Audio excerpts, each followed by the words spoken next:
है पढ़ाने के। हिंदी भाषा शिक्षण का हमारे शिक्षण अधिगम प्रक्रिया में क्या भूमिका है? हिंदी भाषा शिक्षण करना चाहिए।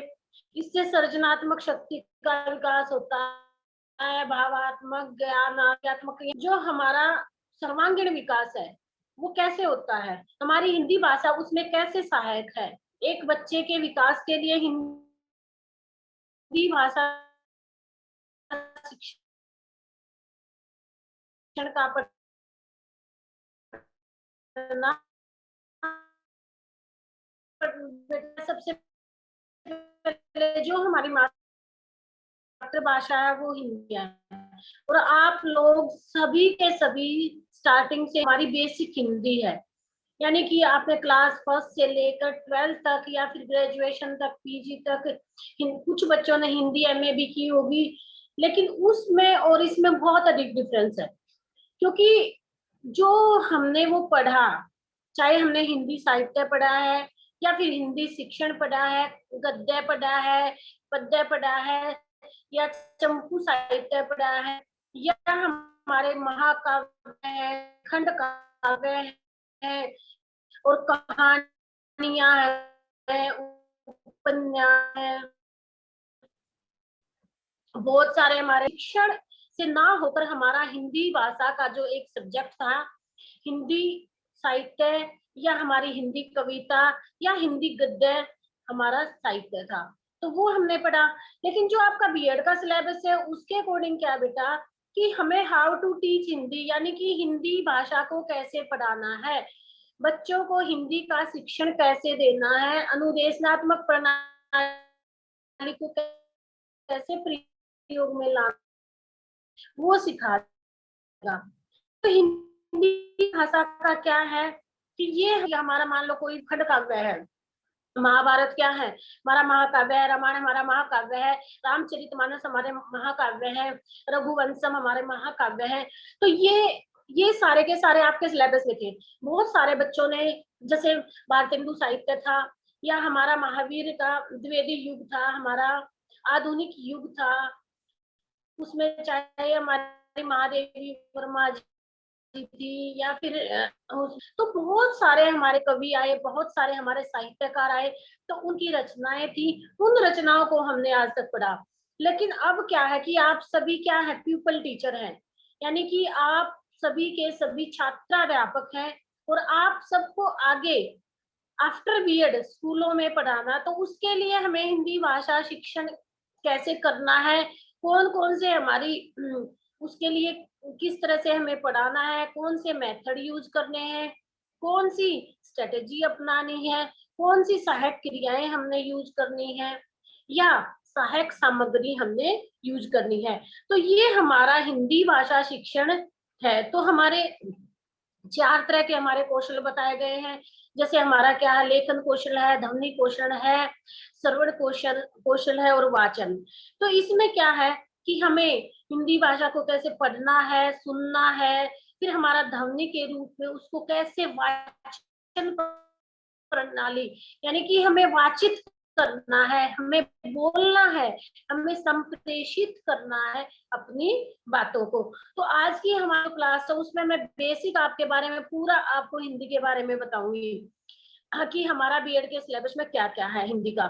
तो इसके बाद क्या था कि जैसे हमारा हिंदी में क्या हुआ कि हिंदी हमारी मातृभाषा है, ठीक है, और इसको एक राजभाषा के रूप में भी स्वीकार किया गया है। हमारा आजकल तो हमारा बहुत सारा जो काम है, चाहे वो सरकारी काम है या हमारा सरकारी कार्यालयों दफ्तरों में जो भी काम किया जाता है वो हिंदी भाषा में ही किया जाता है। तो सबसे पहले क्या है कि हिंदी भाषा क्या है, हिंदी भाषा में ध्वनियों में कौन कौन सी ध्वनियों का प्रयोग किया जाता है, इसकी लिपि कौन सी है, कितने स्वर हैं, कितने व्यंजन हैं। तो इसमें हमारे जैसे 11 स्वर है, हमारे 33 व्यंजन है, अनुस्वार है हमारे अंग ए री। तो इस तरह से इसके बाद क्या है कि हमारे हिंदी भाषा क्या है, जैसे हमारे भर्तृहरि जी ने भी माना कि भाषा ही ज्ञान को प्रकाशित करती है। तो आचार्य भर्तृहरि बेटा है संस्कृत भाषा के बहुत बड़े विद्वान थे, तो उन्होंने भाषा के बारे में क्या बोला, उनका मानना था कि भाषा ही ज्ञान को करती है, कि मान लो हमें नॉलेज तो बहुत है लेकिन हम अपने उस नॉलेज को एक्सप्रेस नहीं कर पाते हैं बच्चों के सम्मुख, या फिर जिसको हमें बताना है उनके सम्मुख हम उसको प्रस्तुत नहीं कर पाते हैं उस तरह से जिस तरह से हमें समझाना चाहिए। तो एक भाषा ऐसा साधन है कि उसके द्वारा उस ज्ञान को रोशनी मिलती है, यानी प्रकाशित होता है। कैसे प्रकाशित होता है कि किस तरह से हमारे स्वर, व्यंजन, स्वर, ताल, सुर, लय में किस तरह से हमें बोलना है। जैसे हमारा क्या है कि संस्कृत भाषा का एक हमारा श्लोक है, करत करत अभ्यास के जड़मति होते सुजान। तो बेटा अगर इसको हम लय में गाएंगे, करत करत अभ्यास के जड़मति होते सुजान, तो इस तरह से हम बोलेंगे। तो ये एक लय में और एक सुर में, इसमें छंद कौन से हैं, अलंकार कौन से हैं, इस तरह से ये प्रयोग में होगा।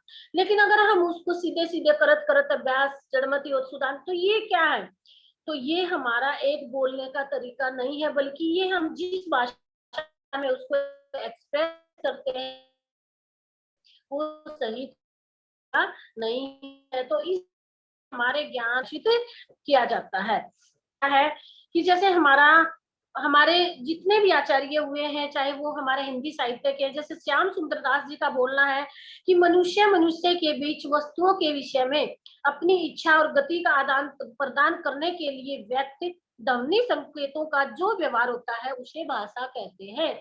यानी कि श्याम सुंदर दास जी का ये मानना था, ये हिंदी भाषा का जो गठन हुआ था बेटा, एक सम्मेलन का गठन हुआ था, तो उसके जो प्रमुख थे वो डॉक्टर श्याम सुंदर दास जी थे। तो उन्होंने क्या माना भाषा के विषय में, उनका ये मानना था कि मनुष्य मनुष्य के बीच में, यानी कि हमारे सबके बीच में जो वार्तालाप होती है, जो जो हमारे प्रदान की जाती है, विचारों को आदान प्रदान किया जाता है, वो क्या है होता है, यानी ध्वनि संकेत कौन से हुए, हमारी जो ध्वनियां हैं, जो हमारे वर्ण है, शब्द है, अक्षर है, जो हमारी वर्णमाला है, जिसके द्वारा हम अपने भावों को अभिव्यक्त करते हैं, उन चिन्हों को प्रस्तुत किया जाता है। इसी प्रकार से डॉक्टर भोलानाथ तिवारी जी का मानना है कि मानव उच्चारण अवयवों में ध्वनि प्रतीकों की एक संरचनात्मक व्यवस्था है।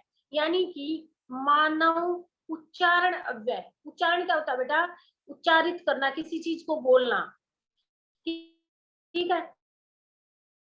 तो उसमें तो हमारे ध्वनि प्रतीक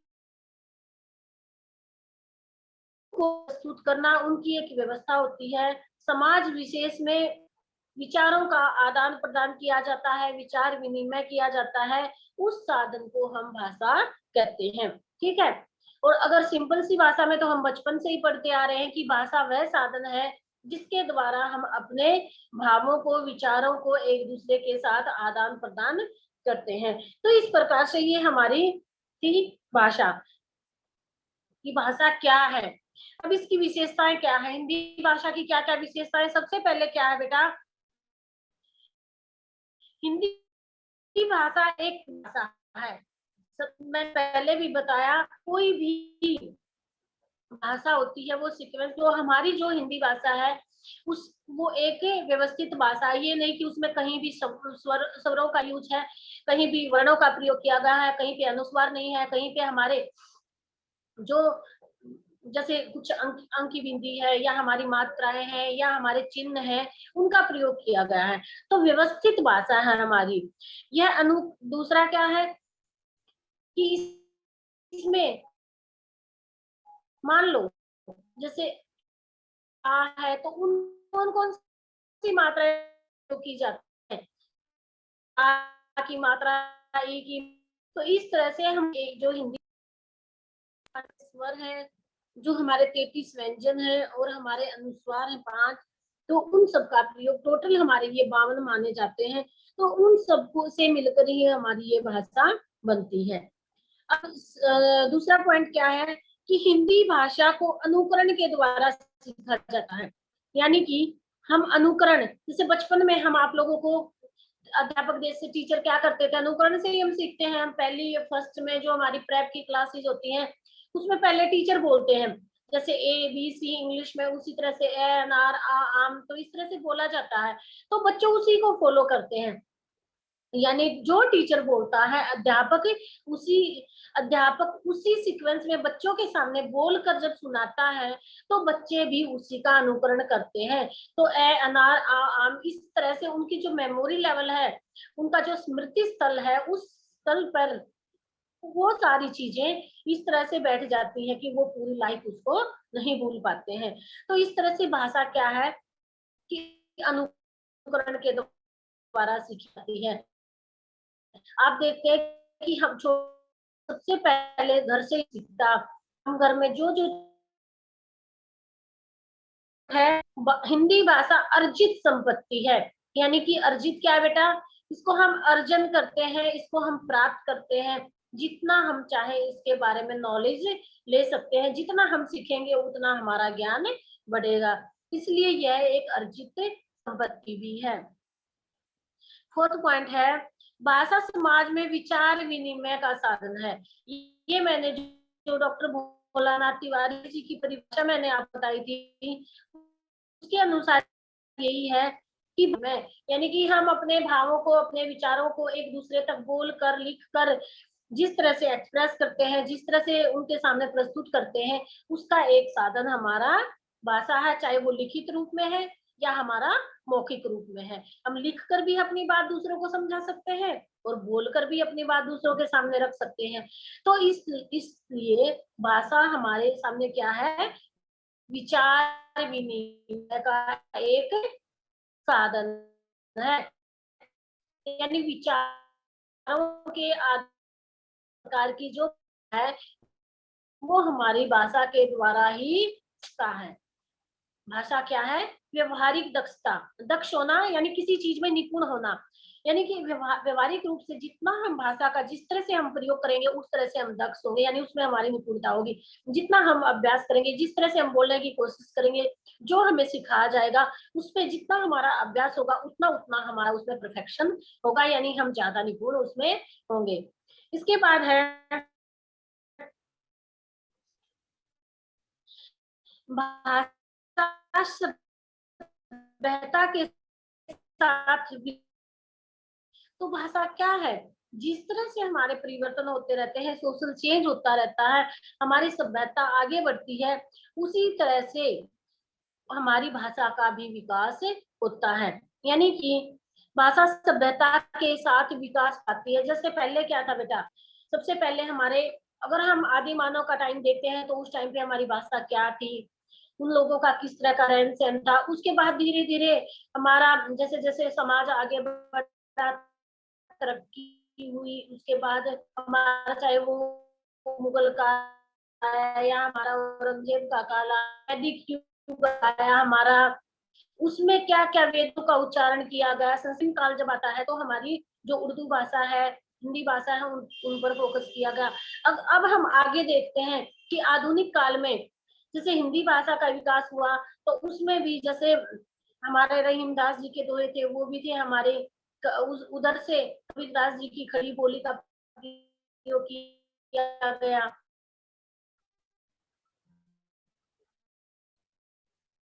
और कबीरदास जी का ब्रिज भाषा का प्रयोग किया गया, हमारा अवधी भाषा का प्रयोग किया गया।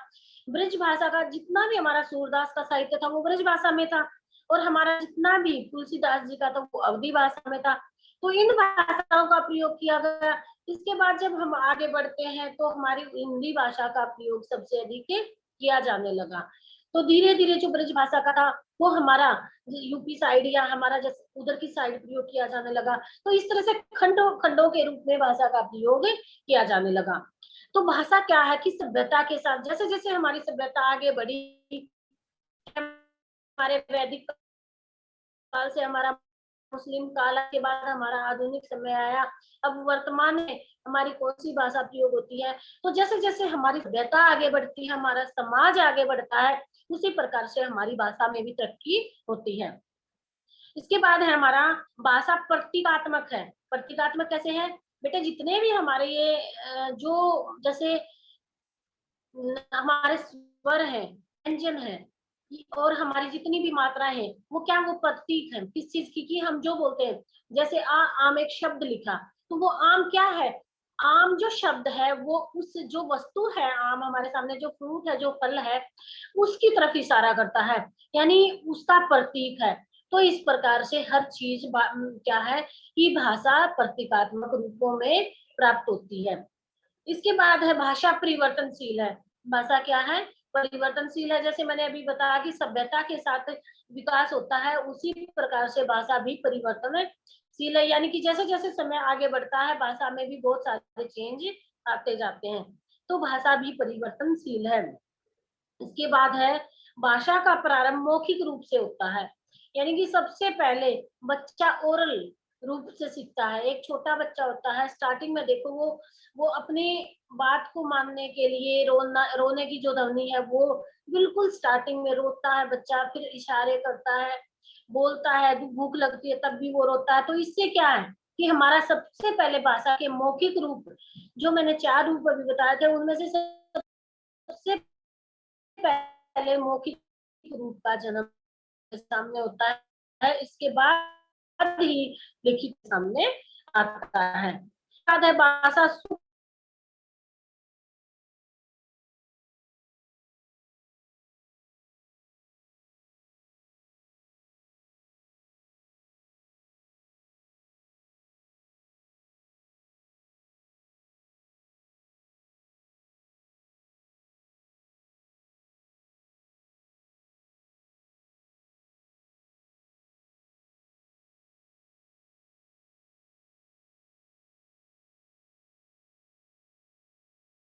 संश्लेषण से विश्लेषण, यानी कि भाषा संश्लेषण से विश्लेषण, यानी कि किसी भी चीज को पहले हम संश्लेषित करते हैं, उसको इकट्ठा करते हैं। चाहे हमारे जैसे सबसे पहले क्या है, हमारा एक शब्द है, वर्ण है, वर्ण सबसे छोटी इकाई होती है, वर्णों से मिलकर क्या हमारा शब्द बनते हैं, शब्दों से मिलकर हमारा पद बनता है, और पद से मिलकर स्वर और व्यंजन के मेल से ही हमारा शब्द बनता है।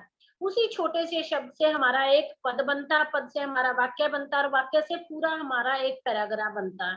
ठीक है, तो इसलिए भाषा को क्या माना जाता है कि उन छोटे छोटे उपागमों को, उन छोटे छोटे शब्दों को हम इकट्ठा करते हैं। जैसे कल क्या है, कल हॉलीडे, मतलब कल छुट्टी है, तो कल छुट्टी है बेटा, ये एक सीक्वेंस है। कल अलग से शब्द है, छुट्टी अलग से है, और है अलग से है। अगर हम इसको सीक्वेंस में लगा देते हैं, तो ये हमारे सामने एक पद बनकर तैयार हो जाता है। तो इस तरह से भाषा क्या है, संश्लेषित है। अगर हम इसका विश्लेषण करें, जैसे पद को, कल, कल क्या है कि हम अगर इसको अलग से विश्लेषण करें, तो कल क्या है, बीता हुआ कल भी हो सकता है, और हमारा आने वाला कल भी हो सकता है। तो अगर हम छोटे छोटे टुकड़े करके उसके बारे में अधिक नॉलेज प्राप्त करना चाहते हैं, तो वो हमारा विश्लेषण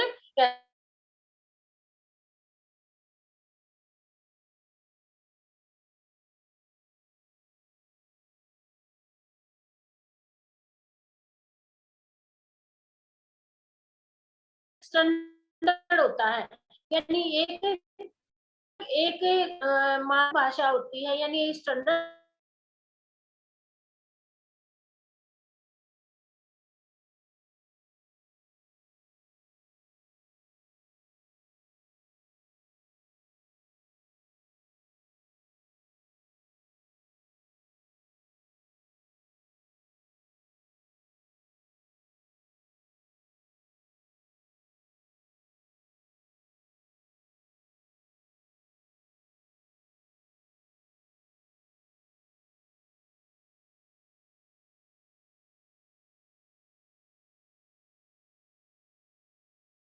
की भाषा शिक्षण के उद्देश्य। तो सबसे पहले क्या है कि ये हमारी मूल भाषा है। मूल भाषा क्या होती है बेटा, कि हमारा जो भारतवर्ष है इसमें बहुत सारी भाषाएं हैं। अगर डिटेल में हम जाते हैं तो वो हम नहीं कर पाएंगे, फिर कभी देखेंगे। तो सबसे पहले क्या है कि हमारी जितनी भी आज के टाइम में हमारी 22 भाषाओं को मान्यता प्राप्त है संविधान से, तो हिंदी भाषा को मूल भाषा माना गया है। तो क्योंकि ये जो भारतवर्ष एक परिवार है, इस परिवार में सभी तक बहुत सारी भौगोलिक जो हमारी परिस्थितियां वो भी समान नहीं है। तो हमारे देश में बहुत सारी विभिन्नताएं हैं, चाहे जातिगत है, सांस्कृतिक है, भौगोलिक है।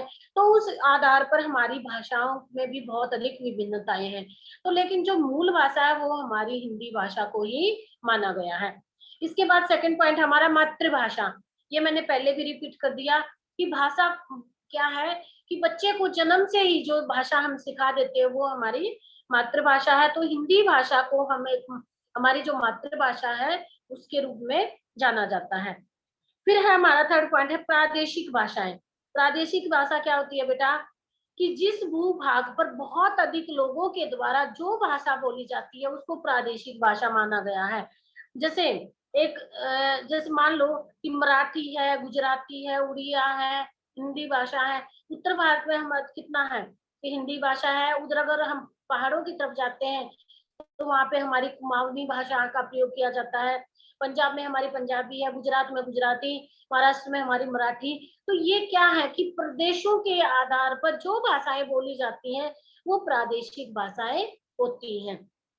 तो उनको भी सीखना, और इन सभी भाषाओं को हमारे संविधान से भी स्वीकृति प्रदान की गई है। तो इन भाषाओं को भी हम सीखते हैं जो हमारी प्रादेशिक भाषाएं हैं। इसके बाद है हमारा राजभाषा।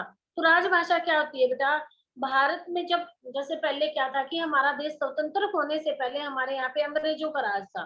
तो अंग्रेज क्या करते थे कि अंग्रेजी भाषा के रूप में ही वो सिर्फ भारतीय क्लर्क तैयार करते थे।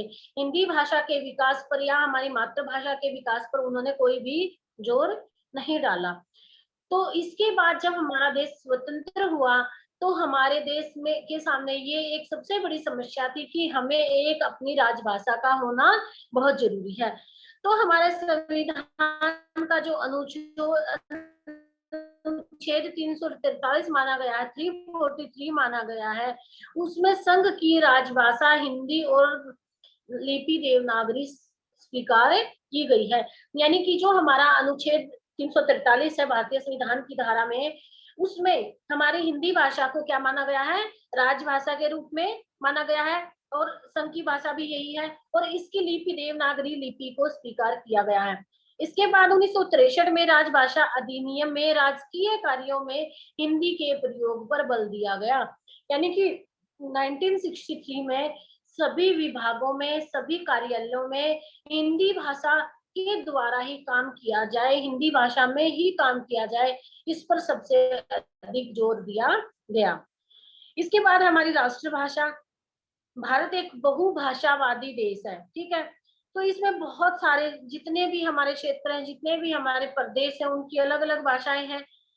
तो इसलिए लेकिन इन सब भाषाओं के ऊपर हमारी हिंदी भाषा को एक राजभाषा के रूप में स्वीकार किया गया है, एक राष्ट्रीय भाषा के रूप में माना गया है। इसके बाद है अंतरराष्ट्रीय भाषाएं, यानी इंटरनेशनल लैंग्वेज। हमारी जो अंग्रेजी भाषा है उसको इंटरनेशनल लैंग्वेज के रूप में स्वीकार किया गया है। 7th पॉइंट हमारे सांस्कृतिक भाषा। सांस्कृतिक भाषा क्या होती है बेटा, जो हमारे आचार व्यवहार में, जो लोकाचार व्यवहार में हम अपने समुदाय में अपनी संस्कृति को आगे बढ़ाने के लिए जिस भाषा का प्रयोग करते हैं, जो हमें व्यवहार में प्रयोग की जाती है, वो हमारी सांस्कृतिक भाषा है। अब कुछ बच्चे हमारे हिंदी भाषा के भी होंगे इसमें, और कुछ संस्कृत भाषा के भी होंगे आज की क्लास में। तो बेटा जो संस्कृत भाषा है वो भी सेम ही आएगी। तो जैसे मैंने अभी क्या करवाया, आज की भाषा क्या है, उसका क्या महत्व है, हिंदी भाषा क्या है, उसके पढ़ने के क्या उद्देश्य हैं, इसका क्या महत्व, उसी प्रकार से बेटे संस्कृत भाषा क्या है, उसका उद्देश्य क्या है, इसका महत्व क्या है, और इसकी विशेषता क्या है। आपको संस्कृत भाषा में नहीं लिखना, बल्कि हिंदी भाषा में संस्कृत भाषा के विषय में बताना होगा। तो दोनों लैंग्वेज के स्टूडेंट हो सकता है इसमें संस्कृत के भी हो और हिंदी भाषा के भी हो। तो बेटा सभी को यही क्वेश्चन इसी तरह से अटेम्प्ट करना है। अब क्या है कि हिंदी भाषा का महत्व क्या है बेटा। 4-5 पॉइंट है, बस हो ही जाएंगे हमारे। उद्देश्य हो गया हमारा। अब इसके बाद है महत्व। महत्व क्या है कि हिंदी भाषा का बेटा, जैसे मैंने जितना भी चैप्टर करवाया उसमें यही करवाया है कि हमारी हिंदी भाषा का बहुत अधिक महत्व है। तो सबसे पहले क्या है, एक तो भाषाई रूप में ही महत्व, यानी कि हमारी हिंदी भाषा है, इसमें जितने हमारे देश में कम से कम 1500 से भी ज्यादा भाषाएं हैं, बोलियां हैं, उपबोलियां हैं, उपभाषाएं हैं, लेकिन जितनी भी हैं उनमें अपनी जो मातृभाषा है उसके साथ साथ जो हमारी राजभाषा है या राष्ट्रीय भाषा है उसका प्रयोग किया जाता है। हर क्षेत्र में, चाहे वो मराठी है, पंजाबी है, उड़िया, मलयालम, असमी, जितनी भी भाषाएं हैं, आदि भाषाएं तो संस्कृत से निकली है, यानी कि ये बहुत सारी, एक हमारा द्रविड़ परिवार था बेटा, द्रविड़ यानी कि द्रविड़ भाषाएं जिसमें प्रयोग की जाती थी, उसी से तो हमारी संस्कृत संस्कृत भाषा से ही हमारी हिंदी भाषा, पंजाबी भाषा, गुजराती, मराठी, उड़िया और असमिया। उधर हमारी कुमाऊं साइड जो है, उत्तरांचल साइड जो है, तो हमारी कुमाऊनी भाषा का प्रयोग किया जाता है, तो वो भी हमारी द्रविड़ परिवार की ही एक भाषा मानी जाती है। तो इसलिए हमारी जो भाषाइक महत्व है, यानी भाषाओं का बहुत अधिक महत्व है। इसके बाद है सांस्कृतिक महत्व। सांस्कृतिक भी वही है बेटा कि जैसे मान लो अगर हम साहित्य के में क्या क्या आता, हमारे अलंकार है, ध्वनि है, छंद है, गुण है, व्याकरण है, जितनी भी मतलब भाषा को समझने के लिए, चाहे हमारे छंद अलंकार, आप सबने पढ़ा होगा ग्रेजुएशन लेवल पे भी बेटा कि छंद क्या होते हैं, अलंकार क्या होते हैं, ध्वनि क्या होती है, वर्ण क्या होते हैं, स्वर क्या होते हैं, व्यंजन क्या होते हैं, गद्य काव्य क्या होता है हमारा, पद्य काव्य क्या होता है, चंपू साहित्य क्या होता है, खंड काव्य क्या होता है और महाकाव्य क्या होता है। तो इस तरह से ये हमारी सारी की सारी साहित्यिक विधाएं हैं। इसमें चाहे हमारी कहानी लेखन है, उपन्यास लेखन है, या हमारी लघु कथाएं हैं, या आत्म कथाएं हैं, तो ये जितनी भी हैं ये सारी की सारी हमारी साहित्यिक विधाएं हैं। जैसे इसमें क्या था, कालिदास का रघुवंशम नाटक था, ये संस्कृत भाषा में था। मैथिली शरण गुप्त जी का साकेत था, वो हिंदी भाषा में था।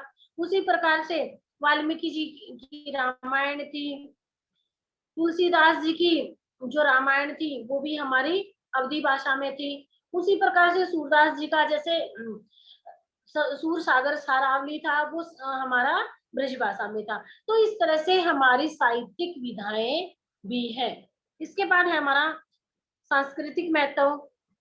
हमारी संस्कृति को आगे बढ़ाने में भी, जैसे मैंने पहले भी बताया था कि हमारी भाषा का बहुत अधिक महत्व है। एक पीढ़ी से दूसरी पीढ़ी तक अपनी संस्कृति को, अपने भाव को, अपने विचारों को अभिव्यक्त करने के लिए हमें सांस्कृतिक भाषा का प्रयोग ही किया जाता है। इसके बाद है धार्मिक महत्व। धर्म, अर्थ, काम, मोक्ष, इनमें धर्म प्रमुख है, यानी ये चार हमारे जीवन के प्रमुख लक्ष्य माने जाते हैं, धर्म, अर्थ, काम और मोक्ष। तो इनमें सबसे ज्यादा यानी धर्म, अपने धर्म को, चाहे हमारा वो प्राचीन टाइम में हमारा जैन धर्म था, बौद्ध धर्म था, या हमारा वैदिक साहित्य था, उपनिषद थे, वेद थे, हमारे पुराण थे, रामायण, महाभारत, भगवत गीता, तो इन सबका अपनी अपनी भाषाओं में प्रयोग किया गया, अपनी अपनी भाषाओं में इनकी रचना की गई। तो इसलिए ये एक अपना धार्मिक महत्व भी है। अब ऐतिहासिक महत्व, फिफ्थ पॉइंट हमारा ऐतिहासिक। तो ऐतिहासिक भी वही है बेटा कि हमारे मान लो जितने भी ऐतिहासिक काव्य हुए हैं, चाहे हमारा विज्ञान शाकुंतलम है, रघुवंशम है, मालविका मातरम है, या मेघदूत है, या रामायण है, महाभारत है, या उत्तर रामचरित है, या फिर हमारी जितनी भी हनुमान बाहुबली है, जितनी भी विधाएं हैं साहित्य की, जितनी भी रचनाएं हैं ऐतिहासिक समय में, तो उनके विषय में अगर भाषा नहीं होती, भाषा उस टाइम पे जिस भाषा में लिखी गई और उसको दूसरी पीढ़ी तक पहुंचाने के लिए हमारी भाषा ही प्रयोग में लाई जाती है।